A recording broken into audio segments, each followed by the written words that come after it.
Bonjour bien-aimés dans le Seigneur. Et en ce matin et pendant ces moments de cette fête de Pâques, j'aimerais que nous puissions nous réjouir ensemble. Et pour cela, je commence par vous souhaiter joyeuse fête de Pâques à tous. Que le Seigneur vous bénisse abondamment. Et j'aimerais que vous puissiez transmettre à celui qui est à côté de vous cette joie de fête. J'ai dit bien joyeuse fête de Pâques.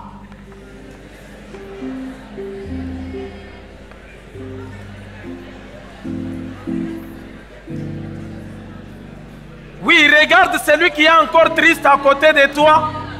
Communique-lui la joie, communique la joie.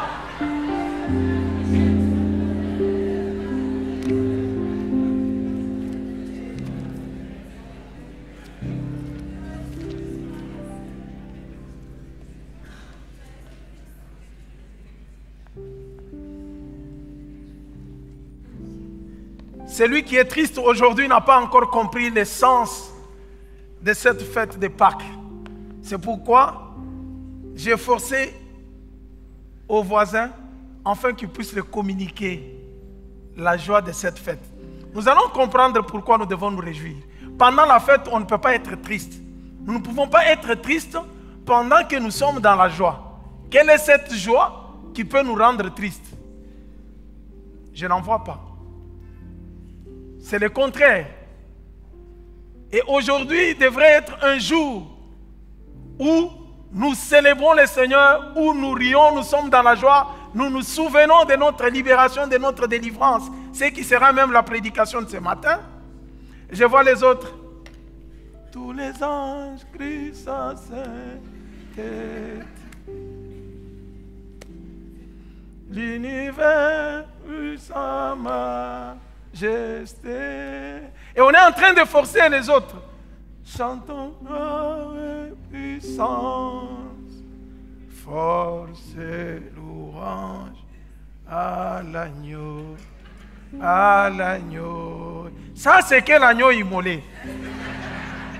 Ça, c'est pas la fête. Quand on est dans la fête, on est souriant, on est dans la joie. Même quand on chante, on sent qu'il y a la vie.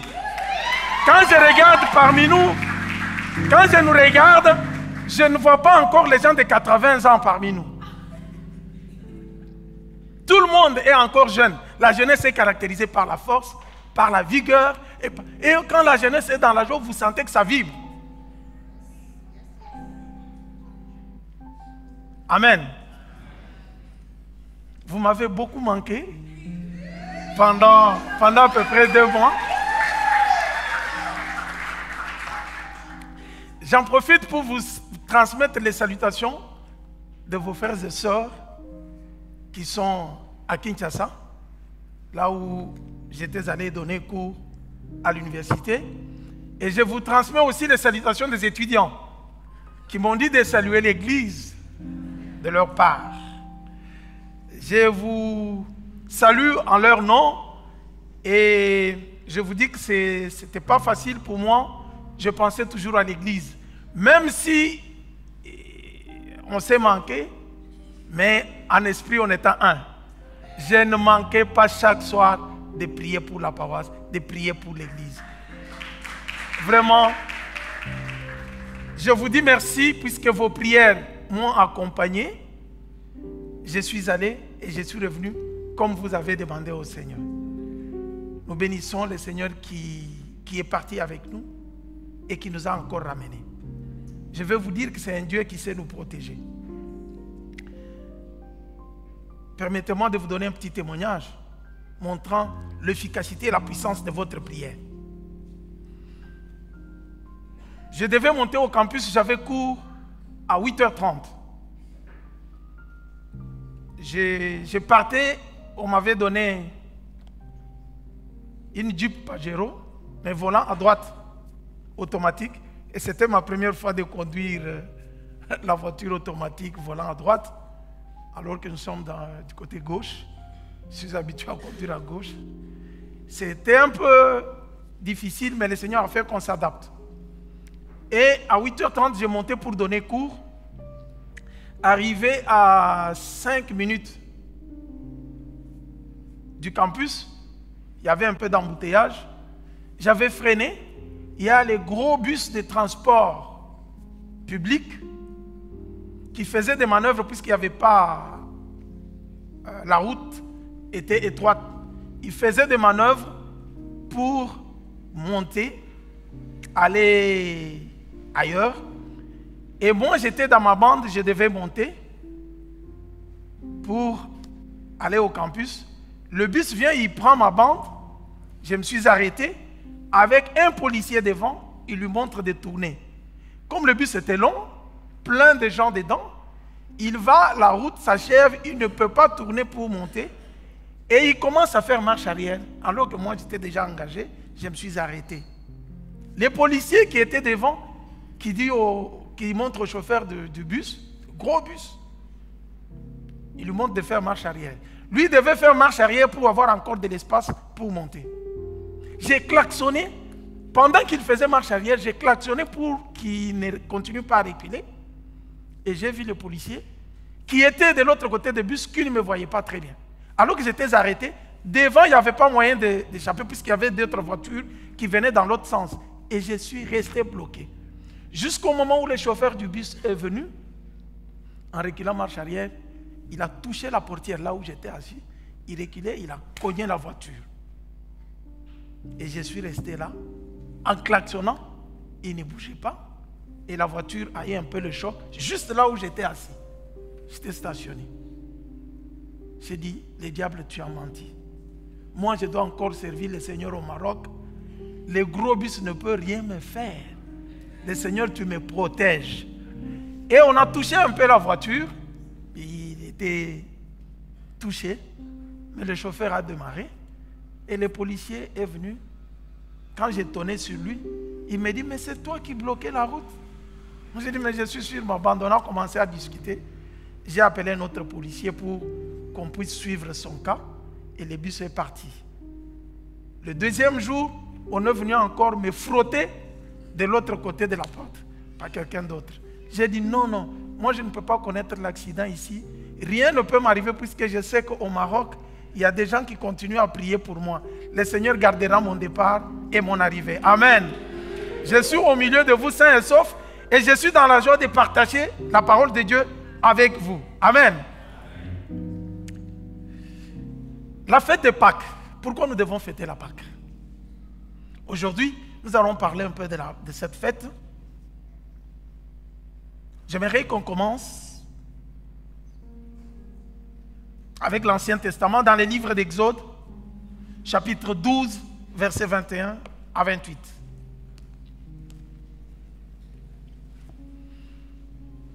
Exode 12, 21 à 28.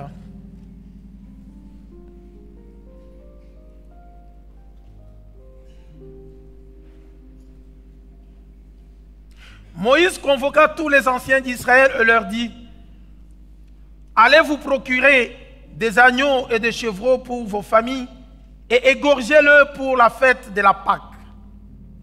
Prenez un bouquet de branches d'hysope,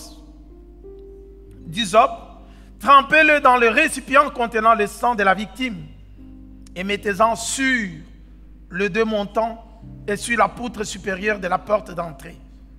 Dès lors, et jusqu'au matin, que personne ne sorte de sa maison. Le Seigneur va passer pour punir les Égyptiens.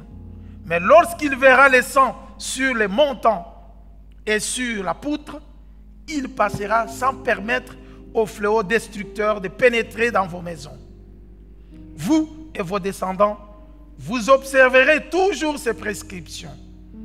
Quand vous serez entrés dans le pays que le Seigneur a promis de vous donner, vous accomplirez cette cérémonie. Si vos enfants vous demandent ce qu'elle signifie. Vous leur répondrez, il s'agit du sacrifice offert au Seigneur à l'occasion de la Pâque. Lorsque les Israélites étaient en Égypte, le Seigneur a porté la mort chez les Égyptiens, mais il a passé sans s'arrêter devant nos maisons, épargnant ainsi nos familles. Alors, les Israélites s'inclinèrent jusqu'à terre pour adorer le Seigneur. Puis ils allèrent faire tout ce que le Seigneur avait ordonné à Moïse et à Aaron. Amen. Ici, en Exode, nous nous rappelons très bien de la sortie du peuple d'Israël d'Égypte. Si nous commençons par le premier verset du chapitre 12, vous verrez comment Dieu est en train de donner les instructions de la fête de Pâques. Il donne à Moïse et à Aaron, pendant qu'ils étaient là, il leur explique de comment ils devraient célébrer la fête de Pâques. La fête de Pâques, c'est la fête où on sacrifiait l'agneau. Et cet agneau ou le chevreau devrait être mangé par le peuple. Et Dieu parle à Moïse et à Aaron pour qu'ils puissent égorger l'agneau, qu'ils prennent le sang pour mettre sur le linteau ou sur les deux montants et juste à l'entrée de la maison pour que le Seigneur voie ce sang. L'origine du mot même Pâques est tirée dans ce contexte qui vient d'hébreu, qui dit Pessa. Pessa, en hébreu, c'est un terme dont la racine, c'est un verbe dont la racine est la même que le verbe passer ou sauter. Ce verbe qui est employé à l'Exode, là où nous venons de lire, lorsque Dieu déclare aux Hébreux que je passerai par-dessus vous et le fléau destructeur ne vous atteindra pas. Cette fête qui est associée à l'Exode, bien-aimé, a une signification que nous devons chercher à bien comprendre. Pourquoi? Ce peuple était esclave en Égypte. Ils ont crié à l'Éternel. Vous vous rappelez comment le peuple d'Israël est allé en Égypte? Après que les enfants de Jacob aient vendu leur frère Joseph, pendant la crise, Jacob et ses enfants se sont retrouvés tous en Égypte. Ils sont partis. Et c'est comme ça que le peuple hébreu a commencé à se multiplier en Égypte. Si vous vous rappelez, on disait qu'il y avait un autre pharaon qui est arrivé, qui ne connaissait pas Joseph et qui a commencé à maltraiter le peuple hébreu ou le peuple d'Israël. Il dit, ce peuple est devenu nombreux, il faut maintenant commencer à les punir. Et sinon, ils vont dominer sur nous. Et la souffrance a commencé par là. Et ce peuple a commencé à souffrir. Et ils ont eu des travaux comme des esclaves. Ils étaient devenus des esclaves dans cette terre d'Égypte. Et à cause de la souffrance, en tant qu'esclaves, ils ont commencé à crier à l'Éternel. Ils se disent, mais jusqu'à quand nous continuerons à souffrir de cette façon? Est-ce que tu es le Dieu d'Israël ou pas? Est-ce que tu peux nous délivrer de cette souffrance ou pas? Ils ont crié à l'Éternel, puisque ce sont eux qui étaient en train de faire des travaux lourds, et ils faisaient ces travaux en étant aussi dans la punition. On pouvait les punir, on pouvait les flageller, on pouvait le priver à manger, on pouvait faire un esclave n'avait pas de valeur. Et c'est dans cette souffrance que le peuple commence à crier à Dieu pour obtenir la délivrance. Et quand il voulait partir, l'homme fort du pays d'Égypte ne voulait pas le laisser aller. Pharaon était le plus fort. Et l'Égypte était la grande puissance. Mais comment libérer les esclaves qui n'avaient pas d'armes, qui n'avaient pas une armée forte? Comment ils pouvaient partir? Et c'est comme ça qu'ils ont crié à l'Éternel pour que l'Éternel les délivre. Et c'est dans ce processus de délivrance que le Seigneur montre sa procédure. Comment il est l'Éternel des armées et comment il va intervenir pour libérer ce peuple. Et c'est dans ce contexte que Dieu donne maintenant les instructions de la fête de Pâques à Moïse et à Aaron. Il dit, vous avez tant crié devant moi, mais voilà ce que vous allez faire. C'est cette année, et c'est moi-même qui sera la première année pour vous, puisque je vais faire quelque chose. Une façon de dire que je vais commencer une vie nouvelle. Après votre vie, passée pendant plusieurs années, plus de 400 ans, dans l'esclavage, ça sera une année où je vais annoncer votre libération. Et cette libération va commencer par la Pâque, pendant la fête des Pâques. En cela, il donne des instructions que chacun puisse acheter l'agneau dans les familles du peuple d'Israël, égorger l'agneau, prendre le sang, mettre sur la poutre, sur les linteaux, et puis rester dans la maison, manger. Si vous lisez très bien le chapitre 12, on va vous parler de fête de pain sans levain. Il devrait manger l'agneau avec du pain sans levain, avec des herbes amères, et il devrait manger l'agneau en étant debout, les ceintures déjà serrées, attendant leur départ. C'était un acte de foi où ils attendaient leur libération et leur délivrance. Et Dieu donne des instructions que quand vous prenez l'agneau, vous mettez ce sang, restez à l'intérieur de la maison, ne sortez pas. Puisque quand je vais venir pour vous libérer, le signe par lequel je vais vous reconnaître, ça sera le sang qui sera sur la maison. Et quand je verrai le sang, je passerai. Je ne permettrai pas au fléau destructeur d'entrer dans la maison où il y aura le sang. Quand je verrai le sang, je passerai. Et c'est comme ça qu'en hébreu, on a parlé de Pessa, passer au-dessus de.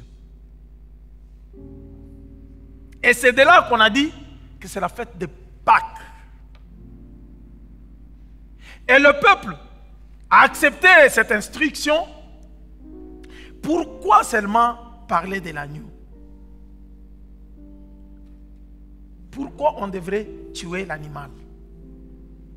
Pour que son sang puisse servir de la protection du peuple qui devrait être dans la maison et les libérer de l'esclavage de Pharaon. Le problème ne commence pas là, mais c'est dans la souveraineté de Dieu. Si nous retournons dans le livre de Genèse, Genèse chapitre 3, verset 21, là nous sommes dans le jardin d'Éden, quand l'homme a péché, Adam et Ève ont péché. Regardez la première réaction et la première des choses que Dieu vient faire. Quand Adam et Ève ont péché, ils se sont rendus compte qu'ils étaient nus, ils avaient honte, ils fuyaient la face de Dieu. Quand ils ont entendu la voix de Dieu, ils sont allés se cacher. Dieu vient les chercher, il pose la question, Adam, où es-tu? J'ai entendu ta voix dans le jardin, je suis caché parce que je suis nu. Qui t'a appris que tu es nu? As-tu mangé l'arbre? Le fruit de l'arbre dont j'avais interdit. Vous connaissez l'histoire. Adam dit, c'est Ève, la femme que tu m'as donnée. Ève qui se retourne, c'est le serpent qui m'a trompé. Et maintenant pour se justifier, pour cacher leur nudité, Adam et Ève avaient pris le feuille de figuier, ils s'étaient couverts pour cacher leur nudité. Quand Dieu est arrivé, il s'est approché, il a regardé. Il savait très bien que le feuille de figuier allait sécher. Il ne pouvait pas protéger. C'est en Genèse chapitre 3, verset 21, que l'animal a été sacrifié. Dieu prend un animal, il tue un animal. Il prend la peau de la bête, il couvre la nudité de l'homme. C'est là que le sang de l'animal a coulé pour la première fois pour l'intérêt de l'homme. La nudité de l'homme a été couverte. C'était un enseignement dans un langage imagé que Dieu montrait que sa justice à lui pour pardonner l'homme, pour protéger, pour pardonner le péché de l'homme, il couvre lui-même, l'homme lui-même par sa grâce, alors que l'homme n'était pas en mesure de couvrir sa honte et sa nudité. Il y a un animal qui est mort. Là, il y a la substitution. C'est l'homme qui a commis les péchés. C'est l'homme qui a désobéi. Dieu utilise un animal. Mais pourquoi l'animal? Dans son objectif, il fallait que le sang coule pour que l'homme puisse avoir la justice. Vous savez, notre Dieu, c'est un Dieu d'amour, mais il est un Dieu de justice. Il est un Dieu saint. Sa sainteté ne nous permet pas de l'approcher en étant de péché. Quand on est dans l'état de péché, plus on s'approche de Dieu, plus on découvre qu'on n'est pas saint. On est pécheur. Et on est obligé de se repentir et de demander pardon. La justice de Dieu ne peut pas tolérer les péchés auprès de lui. Quand l'homme a péché, la mort est entrée. Et il avait fallu maintenant que son amour joue pour venir nous chercher, pour venir régler d'abord les problèmes de péché, afin que l'homme soit réconcilié avec Dieu. Si les problèmes de péché n'étaient pas réglés, l'homme ne pouvait pas être réconcilié avec Dieu. Et c'est dans ce processus que Dieu cherche à donner la vie. Comment la vie devrait venir? Puisque l'homme avait péché, il avait désobéi à Dieu. Le salaire du péché, c'est la mort. Il fallait que la vie vienne. C'est pourquoi Dieu, sachant très bien qu'il a caché la vie dans le sang, commence par faire couler le sang. Donner la vie d'un animal pour justifier l'homme, pour régler le problème de l'homme.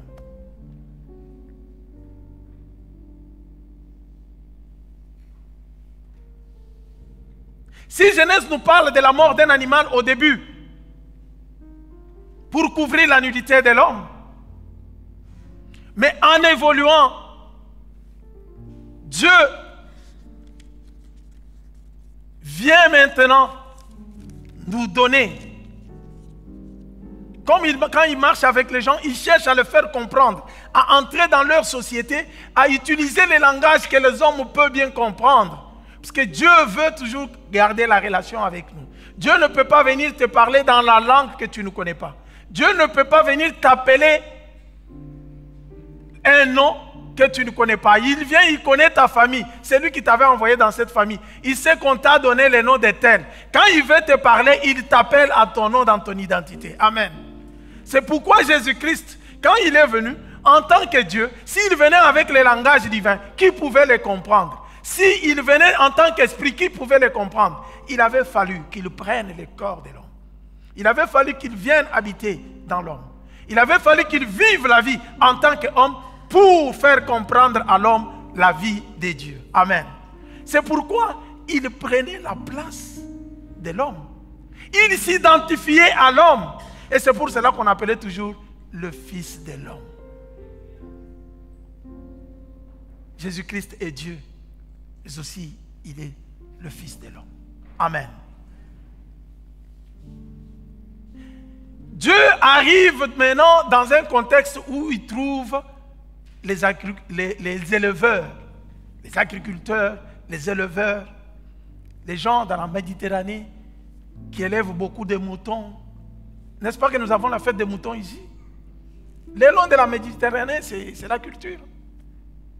Ils utilisaient les moutons, les chèvres. Ils voient, ils leur parlent des animaux, puisqu'ils étaient dans le monde où ils vivent avec les animaux. Ils parlent des agneaux. Ils leur parlent les langages qu'ils pouvaient comprendre. Ils donnent des instructions. Il est toujours dans la substitution. Il donne des instructions afin que, quand il y a un problème de péché, qu'on utilise un animal. Un animal, quel animal? Il prend l'agneau. Il dit, vous prendrez un agneau que vous allez immoler, que vous allez sacrifier. Il utilise ce langage puisqu'il savait très bien que les gens comprenaient très bien ce que c'est qu'un animal. qui devrait même être sacrifié. Pourquoi il utilise l'agneau? Puisqu'il savait que quand on amène l'agneau, l'agneau est un animal qui ne résiste pas souvent. Quand on va pour l'abattre. Rappelez-vous de comment Ésaïe parlait. Ésaïe 53. Quand nous lisons Ésaïe 53, quand il donne le tableau prophétique de Jésus, Ésaïe déclare qu'on l'a mené comme un agneau, qu'on l'amène à l'abattoir. Il ne résistait pas, il ne disait pas un mot, pour être sacrifié.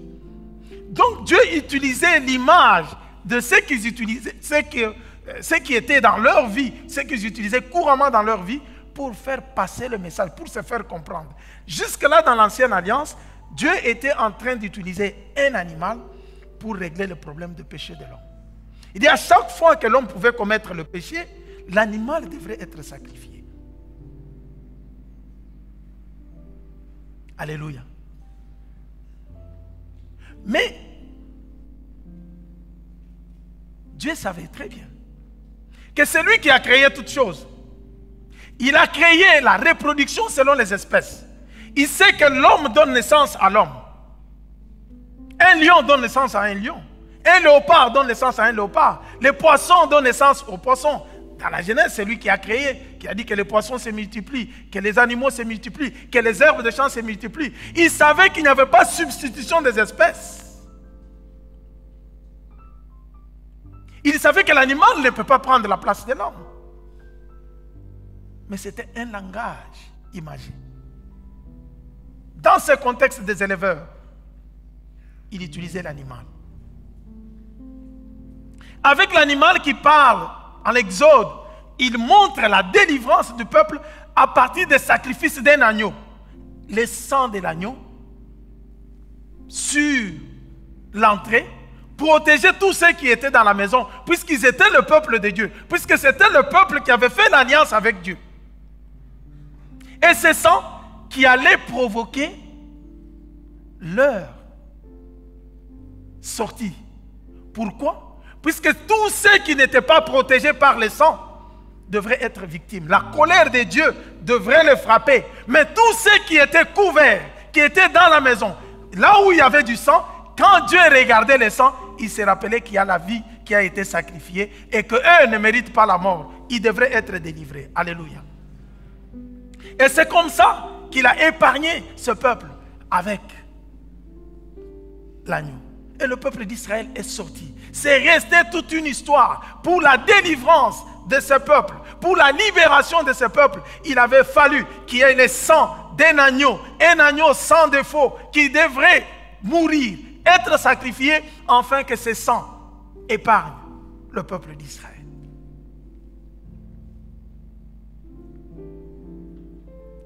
Et quand nous arrivons dans la nouvelle alliance, Dieu veut changer les choses. Il dit, j'ai longtemps parlé dans le langage imagé. Maintenant, je vais dans l'accomplissement de ce que j'avais toujours promis. Jusqu'à quand je resterai toujours dans le langage imagé. Je vais finir avec la substitution. Comme quelqu'un qui allait dans l'enseignement. Ceux qui ont fait les sciences infirmières et les autres, ceux qui sont en médecine, ils savent que quand on leur donne cours, on utilise des mannequins. Le mannequin, c'est l'image. On prend le mannequin avec tout ce qu'il y a. Dit, les cœurs, c'est ici. Les reins, c'est à ce niveau. Les côtes, c'est ici. Vous pouvez toucher les mannequins. Vous pouvez étudier sur les mannequins en attendant de vivre la réalité quand vous serez en stage à l'hôpital. Et Dieu est un très bon pédagogue. Dans l'ancienne alliance, il allait avec les gens petit à petit, avec les images qui n'étaient pas encore la vérité. Il attendait que la nouvelle alliance arrive pour que la vérité se manifeste. Et c'est comme ça que dans la nouvelle alliance, il est passé maintenant dans la vérité. Il a quitté l'ombre des choses qui étaient cachées. Il dit maintenant la vérité doit apparaître. Il ne faut plus que je continue avec la substitution, car les sangs de l'agneau, les sangs des boucs, les sangs des taureaux ne pouvaient jamais résoudre le problème de l'homme. L'homme restait l'homme, l'espèce animale restait toujours l'espèce animale.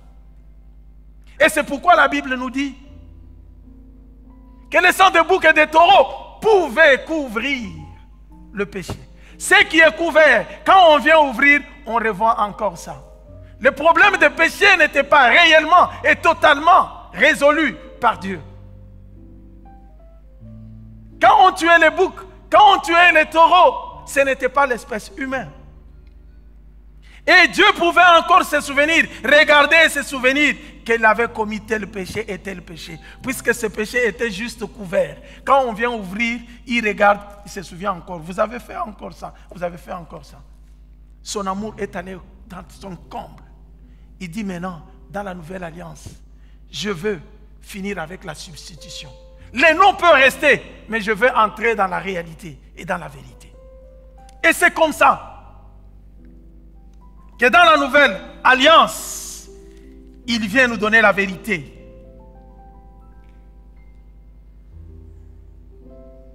Je commencerai avec Jean-Baptiste. C'est lui qui a été envoyé pour annoncer le royaume de Dieu. Nous sommes dans la nouvelle alliance, maintenant nous devons vivre la réalité des jardins d'Éden. L'homme doit être réconcilié avec Dieu pour reprendre l'autorité qu'il avait perdue dans les jardins d'Éden. L'homme doit vivre maintenant le royaume de Dieu sur la terre. Et pour inaugurer ce royaume, Dieu envoie Jean le Baptiste. Il arrive, il annonce quel message? Répentez-vous, car le royaume des cieux est proche. Il annonce d'abord que le problème des péchés soit réglé pour être réconcilié avec Dieu. Pour vivre le royaume de Dieu, il fallait commencer par la repentance. C'est comme ça que Jean est venu annonçant la repentance. Et tous ceux qui acceptaient le message de Jean, ils allaient se faire baptiser. Ils confessaient leurs péchés, ils se faisaient baptiser pour montrer que nous voulons nous réconcilier avec Dieu. Et pendant que Jean était en train de baptiser, si nous lisons l'évangile selon Jean, le premier chapitre, dans le prologue de Jean, le premier chapitre, au verset 29, pendant qu'il était en train de baptiser, le pharisien, les juifs envoient les gens pour lui poser des questions. De quel droit tu es en train de baptiser ici? Qui t'a autorisé? Tu as quel pouvoir? Tu es Élie? Tu es le Messie? Jean leur dit, non, moi je ne suis pas le Messie. Moi je suis la voix de celui qui crie dans les déserts. Celui qu'Ésaïe a dit. Je vous dis tout simplement de préparer les chemins du Seigneur, puisque le royaume de Dieu va arriver. Pendant qu'il posait des questions, Jean regarde au milieu d'eux et il dit, mais je vous dis, ce n'est pas moi qui est le Christ. Il y a quelqu'un qui viendra parmi vous. Moi, je ne suis même pas digne de délier les lacets des chaussures. Il viendra au milieu de vous. C'est celui-là que Dieu a envoyé. C'est celui-là, le royaume des cieux. Et quand il répondait à ces gens, on nous dit, le lendemain, Jean chapitre 1er, verset 29, il voit Jésus sortir au milieu des gens, en train de venir auprès de lui. Jean regarde, il dit à tout le monde, voici l'agneau de Dieu qui ôte les péchés du monde. C'est Jean qui annonce que Jésus-Christ est l'agneau de Dieu qui ôte les péchés du monde. Ce n'est pas celui qui couvre. Il dit maintenant le problème de péché peut être ôté. Le péché n'a plus de pouvoir. Il arrive, Jésus s'approchant, il dit, regardez. Il pointe Jésus. C'est celui-là, l'agneau de Dieu. Vous avez toujours sacrifié les agneaux. Vous avez fait ça. Mais je vous dis qu'il y a un agneau qui a été préparé par Dieu. C'est celui-là qui arrive. C'est lui qui ne va plus couvrir le péché, mais pour lui, le péché sera enlevé. Quelle joie de vivre dans ce siècle. Bien-aimés, Christ arrive, Jean annonce qu'il va mourir. C'est l'agneau qu'il faut sacrifier pour que le péché soit ôté. Mais c'est une bonne nouvelle pour nous qui sommes en Christ.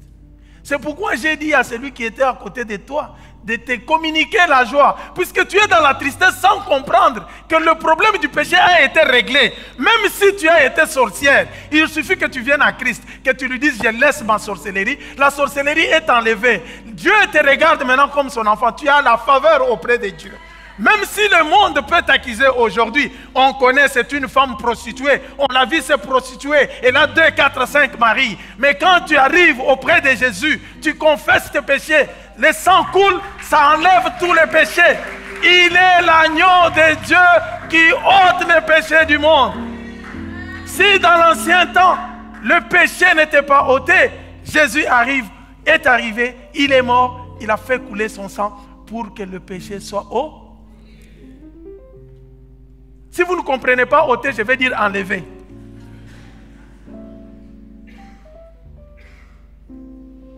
On enlève le péché, c'est-à-dire qu'il y avait le péché, Dieu te regardait, la colère de Dieu devrait te frapper puisqu'il y avait le péché. Jésus arrive par là, son sang enlève le péché. Quand Dieu arrive, il regarde. Il ne trouve, le péché n'est plus. Bien-aimé, pourquoi les diables te culpabilisent toujours? C'est pour que tu doutes du sang de l'agneau. Tu avais commis le péché, tu as confessé. Dieu a pardonné. Dis à ton voisin, Dieu t'a déjà pardonné. Non, vraiment, quand je vais prier, et quand tu vas commencer à prier, le diable viendra toujours te dire, tu sais ce que tu as fait? Tu sais ce que tu as fait? Quand tu commences à sentir comme ça, c'est à ce moment-là qu'il faut entrer dans les combats spirituels. Il faut te retourner et dire, diable, tu n'as pas de place ici. Tu veux me rendre incrédule. Moi, je sais qu'il y a quelqu'un qui est mort. C'est Jésus-Christ, c'est celui-là que j'ai accepté. Son sang a coulé, mes péchés ont été enlevés. Tout ce que le diable veut, c'est que nous puissions douter de cet amour de Dieu. Ah, mon frère, je te dis que ton péché est pardonné. Ma soeur, je te confirme que ton péché est pardonné. Tu dois te réjouir. Tu devrais être frappé par la colère de Dieu. Mais à cause de cet homme qui est mort, qui a fait couler son sang, Dieu te regarde, il t'accepte, il t'embrasse tel que tu es. Tu deviens comme un enfant. Vous savez, quand un enfant est trop sale, il a joué dans la boue. Tu viens même si tu es bien habillé. Tu arrives, l'enfant, ton fils arrive, il a joué dans la boue, il court vers papa pour l'embrasser. Papa va le prendre ou ne va pas le prendre? Il va prendre. Même s'il est sale, il le prend. C'est l'amour de Dieu envers nous. C'est le privilège que nous avons d'être enfants de Dieu.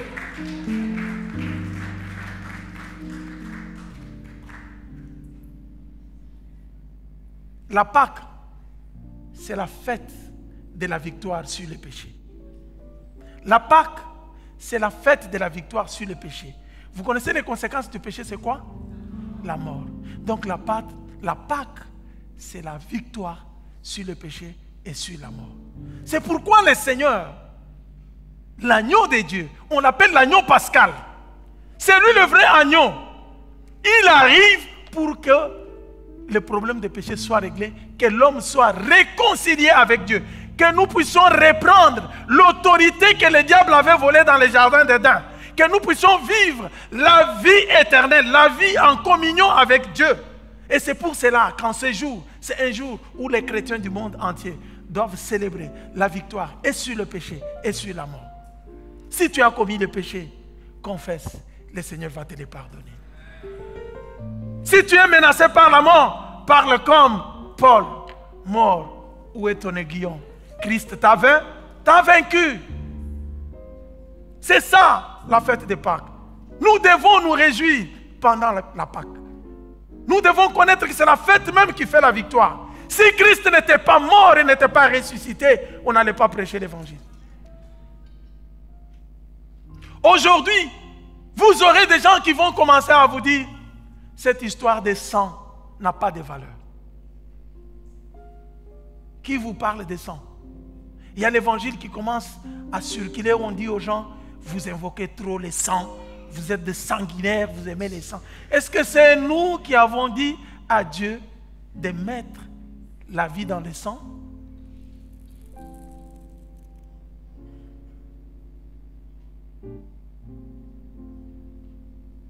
Hébreu nous dit, sans infusion du sang, il n'y a pas pardon.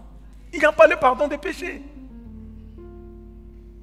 Oui, quand Apocalypse, Jean a vu dans l'Apocalypse, quand il nous parle des combats qui seront menés sur la terre, il dit il y a eu le combat dans les cieux et sur la terre. Apocalypse chapitre 12, il vient déclarer. Pour qui? Pour ceux qui sont en Jésus-Christ. Ceux qui sont restés fidèles au Seigneur Jésus. Il déclare que leur victoire, il dit, ils l'ont vaincu à cause du sang des... Ce n'est pas à cause de notre propre force. On ne peut pas nier que le sang a coulé pour que nous ayons la vie. C'est par ce sang que nous avons eu la victoire. Jésus vient accomplir la promesse de Dieu qui était cachée depuis longtemps, de l'agneau, de l'animal. Il dit, il enlève la substitution. Ce n'est plus l'animal. Maintenant, c'est l'homme qui prend la vie. Et l'homme, c'est lui-même le Fils de l'homme. Il donne sa vie pour que l'homme puisse avoir la vie. Après sa mort, nous avons eu la victoire. Et c'est comme ça que pendant qu'on préparait la fête de la Pâque, Jésus dit, je veux mettre fin à cette histoire de l'agneau, à cette histoire de pain sans levain, mangé autrefois sans comprendre. La nuit de la Pâque, où il devrait être sacrifié, Jésus réunit ses disciples. Il instaure la Sainte Seine pour parler de la Pâque. Dans la Sainte Seine, il leur dit, il prend le pain, il rend grâce, il donne à ses disciples. Il dit, le pain que je vous donne ici, arrêtez de manger l'ancien pain, maintenant je vous donne mon corps. C'est moi le vrai agneau pascal. Jésus dit ça. Voilà. Le pain que vous allez manger maintenant, c'est mon corps. Le vin que je vous donne pour fêter, c'est mon sang. Maintenant, ce n'est plus le sang de l'agneau, il le fait vivre la réalité et l'accomplissement des promesses. Ce n'est plus le corps de l'agneau, ce n'est plus le sang de l'agneau, c'est le corps de Jésus dans le pain. Et c'est son sang symbolisé par le vin. Il institue la Sainte Seine. Il dit à chaque fois que vous restez, faites ceci à mémoire de moi. Rappelez-vous toujours de cette victoire que je vous ai donnée. Quand vous vous réunissez, n'oubliez pas de manger mon corps et de prendre mon sang. La Pâque, c'est notre victoire. La Pâque, c'est la victoire que Christ t'a donnée sur l'ennemi. La Pâque, c'est la fête où tu dois célébrer le Seigneur puisque tu es devenu vainqueur. La Pâque, c'est la fête où tu dois crier très fort, célébrer le Seigneur puisqu'il a pardonné tes péchés. Tes péchés te sont pardonnés. Tu peux être dans la joie. Tu as été réconcilié avec Dieu. Maintenant, tu as le pouvoir en tant qu'enfant de Dieu. Tu peux marcher tête haute avec assurance puisque Jésus a payé le prix pour toi. Tu as la victoire sur le péché et tu as la victoire sur la mort. Voilà pourquoi nous allons aujourd'hui célébrer encore la Sainte Seine. Quitter l'agneau, quitter le pain sans levain pour prendre le pain sans levain qui représentait la vie sans péché. Le corps de Christ qui n'a pas connu le péché. C'est ça le pain sans levain. Et son sang qui nous sauve, qui nous délivre, qui est plus que le sang des boucs, des taureaux et de l'agneau utilisés dans l'ancienne alliance. Christ est notre agneau pascal. C'est pourquoi quand Paul parlait aux gens de Corinthe qui menaient une vie de péché, et c'est par là que nous allons finir la prédication. 1 Corinthiens chapitre 5, versets 6 à 8.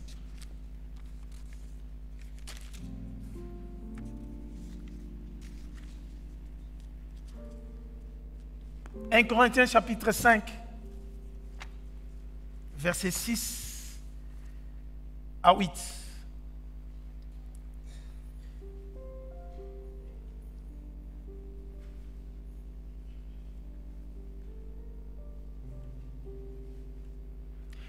Il n'y a pas de quoi vous vanter. Vous le savez bien. Un peu de levain fait lever toute la pâte. Purifiez-vous donc, éliminez ces vieux levains pour que vous deveniez semblables à une pâte nouvelle et sans levain. Vous l'êtes déjà en réalité depuis que Christ, notre agneau pascal, a été sacrifié. Célébrons donc notre fête, non pas avec du pain fait avec le vieux levain du péché et de l'immoralité, mais le pain sans levain de la pureté et de la vérité. Amen. Paul apprend qu'à l'église de Corinthe, il y a des gens qui vivent dans l'immoralité, il y a de l'impudicité. Il écrit à ces gens pour leur dire que nous ne pouvons plus mener cette vie, car Christ, l'agneau pascal, a été déjà immolé.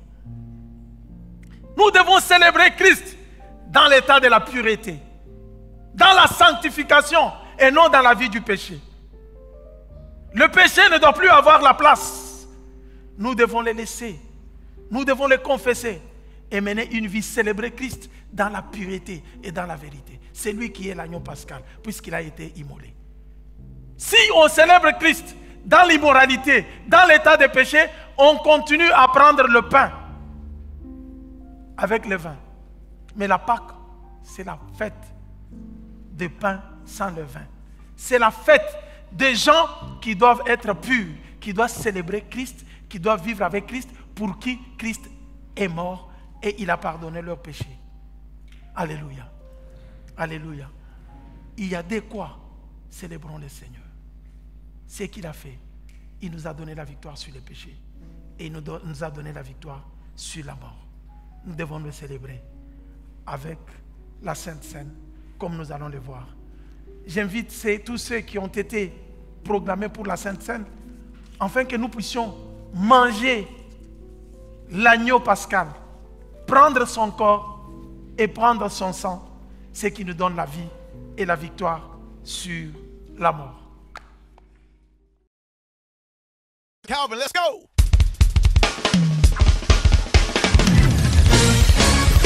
Woo! Yeah, this song right here